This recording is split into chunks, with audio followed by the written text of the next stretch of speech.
Hello friend, we are back and I'm very happy to bring one more experiment for you, an interesting experiment dealing with magnet and electricity.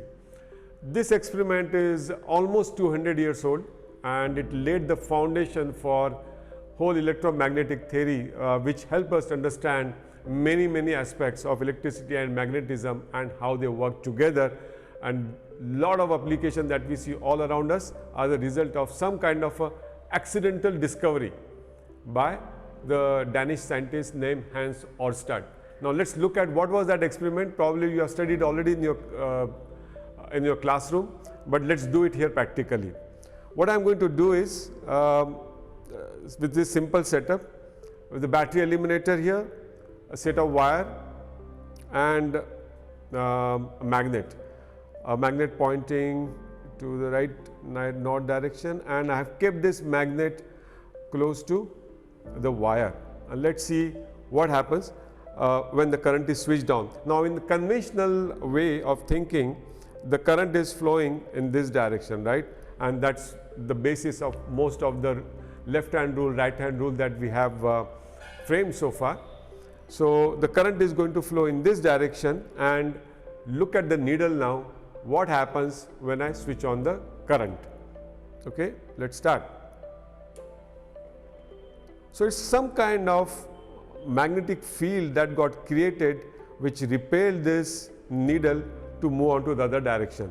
Now does it make a difference if I move this on this thing axis? Absolutely no, it remains more or less pointing to the same direction.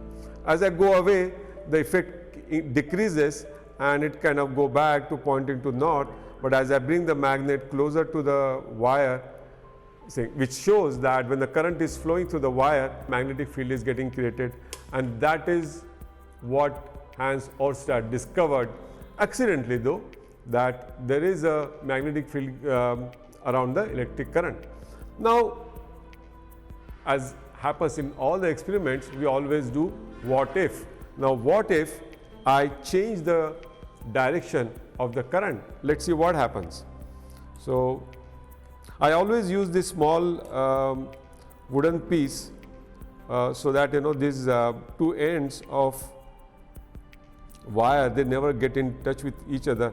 Most of the times when you are doing this experiment, you will find these two clips touching each other, and most likely it will spoil your battery eliminator. Now let's see, I have changed the direction of the current. Now current is going to flow in this direction. Now let's see what happens now. The needle moved in other direction. So in the previous one, when the current was flowing this way, needle shifted that side, but when the current was reversed, now the current is going in this direction, the needle deflected on the other side. Now so what does that tell you? Okay, they tell you that there is some kind of a field that is getting created which depends on the direction of current. It is not just that it is creating magnetic field, but the north pole and the south pole, the way they are created by that electric current, they depend on in which direction the current is flowing. Now let me elaborate this experiment further and make this whole setup vertical, and I will have a vertical wire, we'll put the magnets around it, and then we will see what happens. Earlier, I showed you an experiment which Hans Ørsted did almost 200 years back, where he saw the deflection of the magnetic needle when the current was passing. Now in this experiment, what we are going to do is, we are going to find the direction of the magnetic field when the current is flowing. Setup is pretty simple. I have a set of magnets, all magnetic compass rather, all pointing to all the needles are, you can make out they are pointing to the north direction more or less, and then there is a simple this one wire vertical attached to the battery eliminator. In this experiment, I am just going to pass the current and we will see is there a deflection that occurs on the magnetic needle. So let's start. So in this one, the current right now is flowing from bottom to top. That's the direction of electric current, and I am looking at the conventional direction of electric current, not in the direction in which the electrons move. So let's start and let's see what happens to the magnetic needle. Focus on the magnetic needle here. I am switching it on.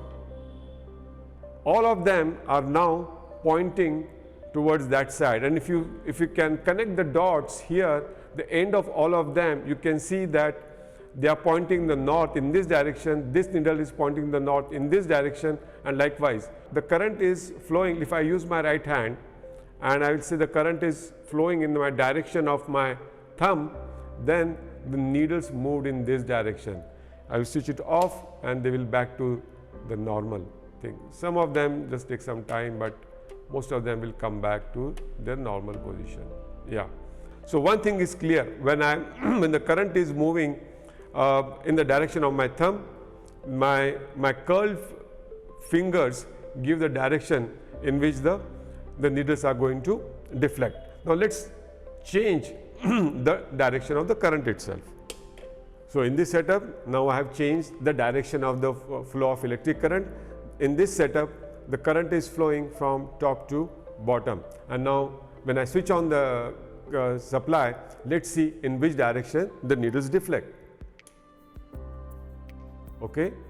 So what did you see? The needles have all deflected in a clockwise direction from the way I am looking at it. So if the direction of the current is going down, the needles got deflected in the direction of my finger.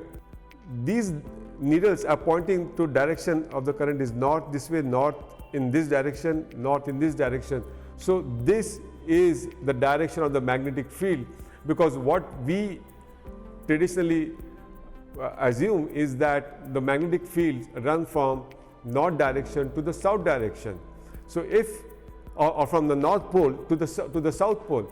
Now if this is if the needles are directing in this way, that means the magnetic field is in this direction. So the magnetic field direction of magnetic field is given by my curled fingers. Direction of the electric current decides the direction of magnetic field. I hope you have all studied this thing in the classroom, but watching this experiment being done with the multiple compass would have made the concept absolutely clear to you.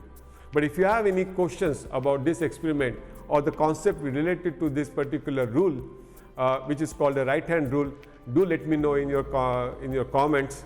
As I always say, physics, chemistry or biology, it is always fun to learn them with a set of experiments. We are making these videos so that science learning can be fun and enjoyable. If you like our videos, please subscribe and don't forget to press on the bell icon so that you can keep getting the updates about our latest videos and experiments.